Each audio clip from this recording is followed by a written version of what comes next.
Good morning, everybody, and thanks for joining us today for a overview of foundation software. My name is Garrett Fuller, and I'll be walking you through the program. Couple quick points. In the GoToWebinar control panel, feel free to ask questions. If it's something I can answer live, great, I will absolutely do that. Otherwise, worst case, I would reach back out via email to answer any questions that I didn't get to this morning. Another quick point, these are meant to be a efficient, not super in-depth overview, right? Just to cover some of the highlights of our software and just to kind of give, hey, does this look and feel like a potential fit for you? Obviously, and this isn't overly pushing when I say this, we do lots of demonstrations. They're not pushy, they're efficient. It's a mutual effort to see if the system's a good fit and lines up. So obviously keep that in mind. Real demonstrations, they take anywhere from an hour and a half, right, to go through the system, go through questions. Sometimes people need a couple demonstrations. That's all good, right? So just keeping that in mind. That being said, I'm going to be real quick with this intro so we can spend time in the actual program and going through some of our features. Here is me. That's about as much as I'm going to get into that. I've been here, well, actually that's 22 years. It's been about 24 years. Used to do training, support, doing this for quite a while. So here's a nutshell of what we do. We've been in business for almost 40 years. Well, next year will be 40 years, and it started with job cost accounting, right? That's what we're going to cover today as our key focus. Over the years, we've offered a lot more. Project management solutions, safety management products, HR, onboarding, employee self-services, mobile solutions for field entry, construction payroll services. That's one of our most popular services that we provide as an option for our clients, where if they're using Foundation and they do not want to do their own taxes or pay their employees, we do that for them. We are also a full payroll service. Technically, if somebody's not ready to jump into Foundation, if they're just not at that stage in their company yet where they're, maybe they're just not ready to move off QuickBooks, for example, you can still use our construction payroll service on its own, because we are like an ADP or Paychex bot. We focus on construction, right? Certified payroll, union, all of that. Estimating, we do own a couple estimating platforms. We also integrate with other third-party estimating tools that we do not own. So here's a quick view of the logos. Foundation being the top, payroll for construction, project HQs, our PM solution, safety HQs, our safety product. Actually, we renamed a workforce with HR HQ. I should have updated that. McCormick and Edge are estimating systems, and mobile is our WorkMax solution. Again, I know I said this stuff quick, and we'll send out follow-up information so everybody is aware of that. So one of the most important things I like to point out about Foundation, one is we've been around for almost 40 years. We do everything in-house. So kind of highlights down here. All the support is done live in-house by us. So say we've got about 365, 70 people at Foundation. Roughly 50 of those employees are here in our phone support staff. So that is not outsourced. Either is our implementations or sales. So that's been one of our biggest, I think, strengths and positive feedback that we've had over the years is that, right? Yeah, we have a healthy mix of specialties and general contractors, small to mid-sized companies. It says here, and this is a rough number, right? We have lots of companies that do $1 million in revenue, some that do 200, 300, 400 million in revenue. But I'd say the bulk of our clients are in that 5 to 100 space. Yeah, it's people that need better construction accounting and project management in a short and sweet way. So we get a lot of companies that, I'm just going to jump to the main screen here of the software. We get a lot of companies that move to us from QuickBooks or something off the shelf, and then the other half come to us from maybe an older construction platform, or one that's just not supported great anymore, or it's too complex, too expensive, you name it. Here's our main menu at the very top. That's our core classic base system. For a lot of companies, that might be all they need, at least right away, sometimes long term. These are optional modules. And, when we do demonstrations, we send out like a little pricing worksheet. It kind of recaps that, right? What's part of the base system, what's an add-on, prices of those individually. So we keep that pretty transparent as far as the pricing, which is hopefully a good thing. But the top, in a short and sweet way, that's going to replace, say QuickBooks or something off the shelf overall, but give you these other construction features that we're going to walk through. Much better job costing. For some of our clients, they have construction payroll needs, certified payroll, multi-rate, multi-state, union, all of those things we are tremendous at. AIA billings, there's change order management. As you see here, purchase order and subcontracts for committed cost management. Simple things like managing retainage and lien waivers. We do include a CPA module.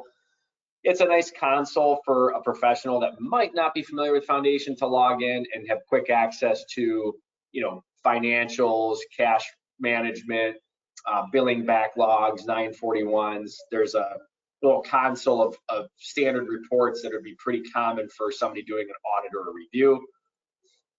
We do free training and education for CPAs if they need it. We also include our dashboard tool, which I'm going to start there in just a second. It's a nice reporting option.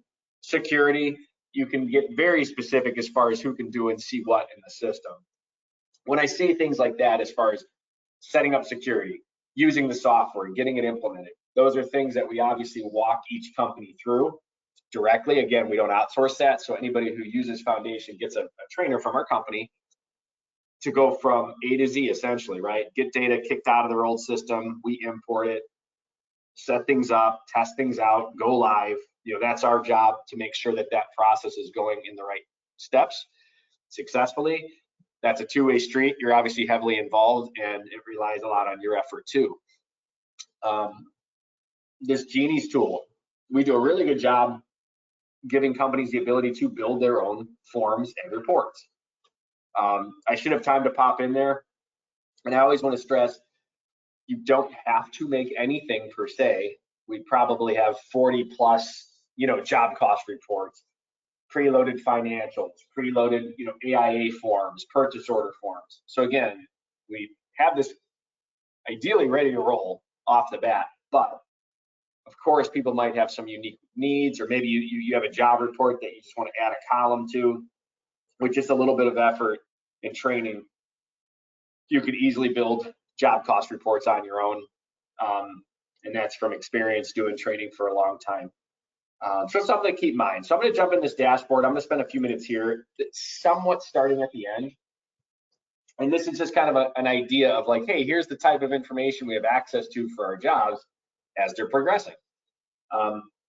And that's key, as they're progressing, not at the end of the job only, but as things happen, as payrolls ran, day to day, as accounting's happening, we see real time where we're at on our projects. Now, for me, I have a whole bunch of other active jobs, but I'm kind of pretending like maybe I'm a PM and these are only my jobs. Maybe well, if that was the case, if I was a project manager, I probably couldn't see financial information. So again, security is active everywhere. But for this active group of jobs, here's what I build, estimated and actual costs. So again, just a very big picture summary. And it's nice, and that's the idea with this dashboard, is I can kind of see across the company, how are we looking with cash? Where are we at with profit and on our financials, payables, receivables? I'm going to drill down. You can click a job. I'm just going to do kind of a general drill down. Blue means you can click on it. And that's information, again, that we would import from prior systems, QuickBooks or otherwise, jobs, vendors, customers, employees, chart of accounts, that type of thing. But those are alphanumeric. So again, just a basic start, estimated profit, actual profit, percent complete. If I jump into a job, we are seeing a summary page for that job. Now, if I didn't say this, I should have. You can start in any report you want, of course, right? If I want to run the most detailed audit level report right off the bat, great, right? So whatever's your preference, whatever you're trying to tackle and see, there's dedicated reports for a lot of different key items. That being said, for this project that I happen to click in, profit, contract summary. So we track change orders, of course. If a change order is marked approved, that's going to update these revised numbers, right? I mean, you have change orders that might be pending, rejected, but just the approved ones are going to move the needle. on those total updated contract amounts, for example. Committed costs, so that's giving us an initial summary of any purchase orders and subcontracts that we've issued, what we've been billed on those commitments, and what's left. Now I wanted to jump, so this job we've got about 200 grand so far on it. If I click the detail, that's going to take us to a summary, in my case by cost codes. Now we've got, again, for some companies, they have the CSI codes, right, in the industry. Some companies, depending on their trade, if it's an electrical company versus a civil construction company versus a interior company or something, right, those would obviously be different categories. Some people call those phases, we call those activities cost codes, and those are specific to each company. Now, as I click on these cost codes, it's showing that $19,000 for that task broken down now by its portion of labor. Estimated and actual, right? Materials, potentially subcontracts, maybe some equipment, burden. Now, a lot of companies, when I talk to them, they may not be using cost codes. Maybe they want to at some point, maybe they don't, but if you're not, that's okay. You can just use this type of breakdown as a whole. So I don't have to use cost codes. It's just up to each company what they feel fits their situation, what they're trying to get back out of the program. So at a minimum, you'd see total estimated and actual labor, materials, subs, etc. Otherwise, you'd see that information broken down by potentially cost codes. Now, a couple quick notes. You can expand on these cost classes, these main cost buckets. You can change them. These are some pretty traditional ones. That bottom one showing burden, that is the actual burden from this portion of labor. So that's my gross wages for this one activity. That's my company share of FICA, FUTA, SUTA, workers' comp, fringes, general liability insurance. So you're getting a full, true loaded number for payroll, not just the gross wages.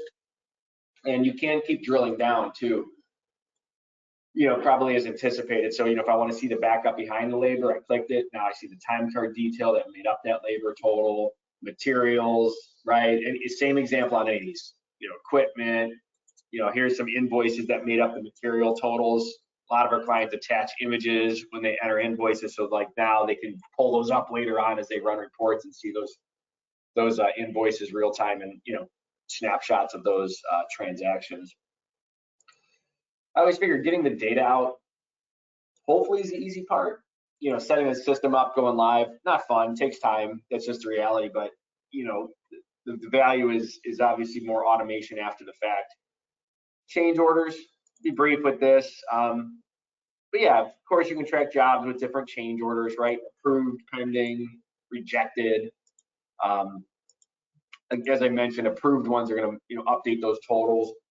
And everyone listening too, there's a lot of ways to see data. Meaning, like here's a report as we're seeing that shows the original contract, approved change orders, the total contract. There's other reports that might have pending, rejected, maybe as columns. So just depending on preference, you can look at the same data maybe in different ways. Just depending on what makes the most sense to you. Financials, I mean, at the end of the day, we're still doing accounting and very good at it. Classic balance sheets, income statements are preloaded. We've got WIP reports. A lot of companies need this type of reporting. People call it different things, bonding, WIP, over under billing. Another preloaded report, ready to go.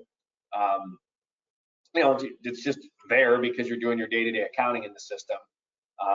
The only other dollars that are here that aren't from the just day-to-day accounting would just be the setup of the job record with our contract and our estimate. And notice that this revised number, again, it's noting that, yeah, this is including approved change orders. Cash management, I'll kind of kick out of these payables, receivables. Here's my open AR by job, retainage. We can hold retainage, release retainage. So there's a whole lot of other reports. I was just kind of scratching the surface there. I'm going to show a job record real quick. I'm going to talk about payroll and some key features there in just a second. On a job, I want to mention there are certain fields here that can be very helpful on a project. One is customer, project manager, geographic locations, job type. We call it project class. Totally up to you. Commercial jobs, residential jobs, government jobs, maybe multifamily, hospitals, private work. Who knows, right? So you can come up with any categories you want, and the value here is I can run job reports and financials by not only job, I can run job reports or an income statement, for example, by project manager, location of jobs, job type. Tax tables we're going to update automatically. As mentioned, multi-state payrolls, very typical and easy for the system to accommodate. Certified payroll when we need it. And the other quick variable there with certified, the job will trigger pay rates. I can assign the rate table to a job without getting into the weeds on that. Point is, when the job is selected on a time card, we're going to know the appropriate rate to kick in based on the employee's classification that they're working under, unless their standard rate's actually higher than the prevailing wage rate. When it is, it'll use the higher of the rates. But that way, if a person changes from like a laborer to a foreman, maybe it's a different rate. Contract amount, I mean, I can key in a contract and an estimated cost in total, but the whole point is whatever that estimate is, I want to break that down over here on our budgets. So you would assign the appropriate cost codes. Here's all my play ones. These are the ones that are assigned. The one is orange because I've already put activity to it, so it's saying you can't remove it. But we said, hey, for whatever, structural earthwork, that's an activity that I guess this company's performing. We estimated 41,000 in labor dollars, and here's our hours. How much in material? How much in sub? So we're breaking those down. So that way, as we started a minute ago, when we run reports, we can see those estimated dollars that were set up at the job budget compared to our actuals, right? You can do simple estimates in our system, and when I say simple, I don't want to take this away. Most of our clients, it's very split. Half probably use a third-party estimating system. There's a lot of trade-specific estimating systems. We can pull the data from, I believe, all of them. Some we own, or they import from Excel. So you can import estimates. We do have this feature here, which is a bid and a proposal tool. So a bid can be helpful in the sense that you can track bids in the system. Win-loss reporting. Are we winning more jobs in this city or this type of job? So it's very similar to the job record because if it's marked won or awarded, it can convert to a job. So virtually the same fields overall. But we also have the ability to use this proposal screen, potentially have a pick list of items, maybe material items, labor code items, markups, price levels that are there for fixed labor rates and different things. So again, you can do simple estimates or proposals through our system. And once a job's potentially awarded, we can convert that to a job if we're using this bid proposal tool. But again, for a lot of large, projects, people are using Excel for estimating or a third-party estimating tool, which we can import budgets to the job. Payroll, I'm going to throw one time card in just for a quick sample. We do have a mobile application for time management, which is great. It's our mobile app, so it syncs the data. I just wanted to show, here's a situation where, and I've said it a few times, if I'm not using cost codes, that's okay. Here's a time card. I have this person working on a couple jobs. This would just come in with labor if I'm not using cost codes, right? Now notice the rates came in different. So I know this employee has a $10 an hour pay rate. I do that on purpose so I remember. So these are two, say, public jobs or certified payroll jobs. So he's getting, $19.50 on this job, $17.50 on this job. He's a electrician. Now, if I said, hey, on this day he was a foreman, notice the rate cleared out because it's checking to see if there's a new rate, and there is, as he went from a laborer to a foreman. And I had 8 hours a day. I know that's basic and silly. You can have any number of line items per day, per week, whatever the reality is of course fine. Union payroll, same idea in the sense that we do an awesome job with that. So whether it's union, non-union, right, prevailing wage, not, we have all these deduction fringe table capabilities for union payrolls where we can establish all those complex tables, make sure that every trade has the right combination of dues, fringes, calculations. And again, these are just some of our big strengths. If somebody has no payroll or all private work, great, right? No, that's fine. Just a little less setup involved. You have a lot of capabilities in the certified payroll and union realm. So saying that, again, we can pay your taxes, we can pay your employees, or you do that all in-house. We can create the ACH, direct deposit export right from our system. We have the various certified payroll reports, I think all of them that exist, I think. Here's the standard, like, I don't say old school forms, but all this, printed ones, federal, state, local, there's some college specific forms. You just pick the one you need and it's going to push the data to that form that you selected. And we also offer the electronic style, which are more becoming more relevant in, there's California DIR, Astroware, LCP tracker. So we create those certified payroll files that need to get uploaded so you don't have to manually do that. Garnishments, workers' comp reporting, ACA reporting, there's time off, PTO management, all your standard tax reports and filings, federal, state, local, union reporting. Here's a sample union report for a small sample, but here's a few employees for a month, their hours, deductions, fringes, and then a total summary that's due to that union for that time period. So that's a big strength, and keep in mind as payroll's processed, whether we're doing the payroll or our clients are doing it themselves, that's feeding both of these, and job costing is getting that labor and the burden and the hours.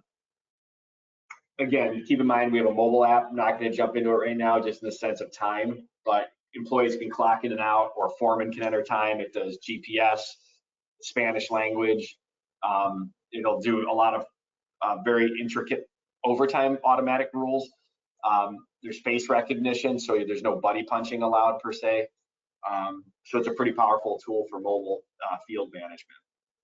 There is committed cost management. So a lot of our clients track purchase orders and subcontracts in the system. There is a form designer, like this would be an example of a preloaded purchase order. It's fine, it's clean, does the job. If you want to add your logo, change fonts, colors, great. That's done in our form designer. One of the key things, not just getting the document on the system from a PO or a subcontract standpoint, but just tracking committed cost, right? So if I put in a quick PO sample, and I'm just going to do a lump sum basic sample here. Let's say I'm putting in a $10,000 PO for this job. Well, that job is now going to see a $10,000 committed cost right now as I save this. Not an actual cost yet, but a committed cost. It would have also yelled at me for any expired workers' comp or insurance certificates, so it's giving me a heads up if something is expired. Now I can do detailed itemized purchase orders. I can have inventory tracked in our system if we're trying to keep an on-hand stock of inventory, or detailed inventory that's just getting sent to the jobs if it's all job specific. But point is, you can do itemized purchase orders and potentially incorporate inventory into that picture. Now ultimately AP, overall much less complex than like payroll, right? I'm not saying unique things can't happen in AP, but it's just less going on with the variety of things that can happen in payroll. But I'll put in here. Let's pick that PO that I did. So I'm just going to first. I hit the wrong button. So let's put that vendor in again. I'm just going to try to let the system do the work. Where here's an invoice number, date, and I'm going to grab that purchase order, which apparently was 120. That's the last one in that list because it was filtering out for the ones available for that vendor. So it's pulling over the rest of that data, right? It says that, hey, $10,000 is what that PO was for. I could put it in for less, which I'll do that. It just won't ultimately let me exceed it. So if I went back in and just did another invoice for that same purchase order, it's gonna pop in with $6,000, right? Because I've already been invoiced for $4,000 of the $10,000. Now, if I put in $6,500, now I'm billed by an extra $500 overall. It's yelling at me. Now, mine's stopping me. It's saying I'm not allowed to exceed it. Some people have it as a warning, right? So it at least gives you a heads up, depending on how strict you want it to be. Hey, something's up, check it out. Does it need a change order? Do I allow it to go through because it's just freight or something? Now, if there's no job on an invoice, great, right? If it's just office supplies or something, if there's no purchase order or subcontract to attach, great. You don't have to. If there's multiple jobs or accounts or cost codes that we're distributing those dollars to, just the same, great. Whatever's necessary. And for people that want to attach images, this button is available all over the place. When I say all over the place, I'm not sure if it's literally everywhere in our system, but I think it is anywhere that makes sense. But yeah, so I can attach documents. Obviously, I'm on an AP invoice, so I'm pretending I'm pulling in an invoice, which I am. Sample of one. But you could be at a job record and attach documents on a PO, on an employee. And once I pull a document in like I did, it's stuck in our system. There's no limit on data storage. That thing's going to be there, per se forever. Those invoices can also get routed for approval. So we have the option for this module, an approver can log into the module and see their pending invoices and go through an approval process and potentially edit and mark revisions to that invoice if it's coded to the wrong job or cost code, as an example. That's an option that's included with that module. Now, of course, you can pay people, from AP, obviously. You can do hard checks. You can create ACH payments from the system. There's lien waivers. There's 1099s, electronic 1099s, sales and use tax reporting. I mentioned forms are customizable, right? So AR invoices, lien waivers, purchase orders, customer statements. So the form designer, as I kind of progress into accounts receivable, if I wanted to make my own invoice, this is kind of an idea how that works. This may have been an invoice that was already a pre-established one in the system. I honestly don't remember, but I added a logo to it. You have fields up top that you can pull down. If I don't want those fields there, I just deleted it. But so you can pull fields around. You could add borders, change fonts, colors. I could move around what's in those columns there, right? The line items, maybe I want, I don't know, something else down there like date or flat rate or something, right? So you just kind of drop and drag items where you want them to go. Again, will it do anything you could dream of? Probably not, right? But from a just reality standpoint, but it's easy and it's effective, and I don't have to have some formal programming background to do that, or custom reports, which are drop and drag just the same. Now, AR, you have standard invoice entry for just basic contract billings, maybe small T&M. I'm going to go into the AIA one for an example. So, schedule of values, and this could be hundreds of line items, of course, and I'm on app one, so I'm just going to throw in a % complete, which I'm winging that numbers, obviously. Retainage, I have 10% retainage that's being held. I'm going to save that, and we're going to create it. So you have the option to send these out without like committing them to the system. For example, if I'm just assuming there's going to be revisions, I can send it out and just kind of have it sitting here on hold per se.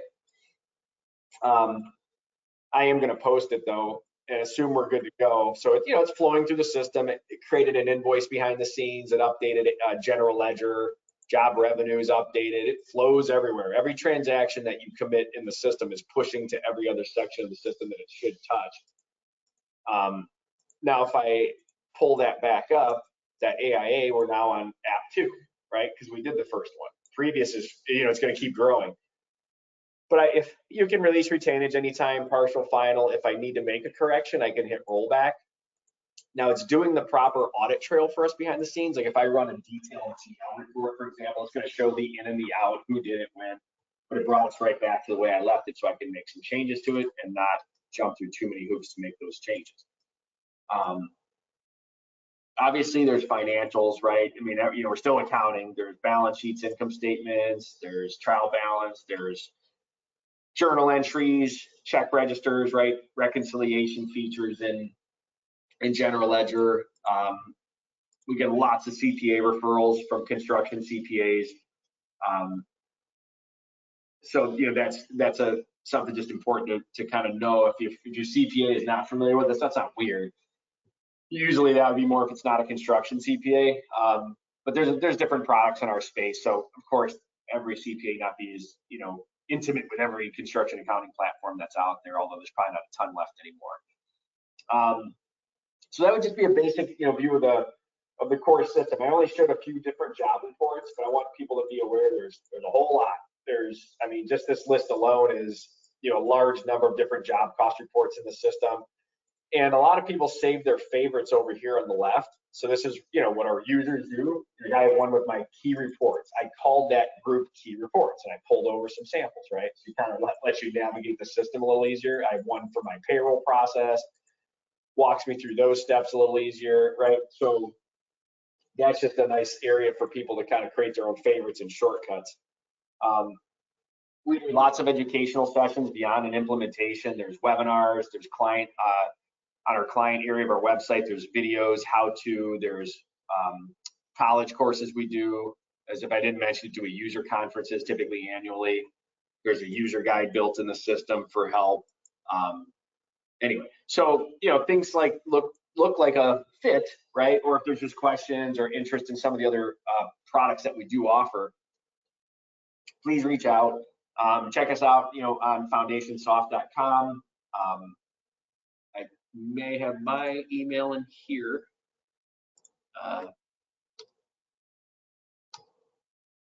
If you care. maybe not. Yeah, here I am. So down at the bottom there, I didn't even know it would grow. Yeah, so GEF, my name's Garrett. Doesn't have to be anything formal. We're easy. But yeah, if you want to reach out, if you have questions, we're not super aggressive in a positive way. So let us know. And I appreciate you guys jumping on. We send out a recording to anybody who registered. So I'm sure you're very excited. You'll be able to watch this as many times as you would like. Thanks again. If there was questions that I didn't get to, I will reach back out to people individually. And thanks again. Enjoy the rest of your day, everybody. Thanks.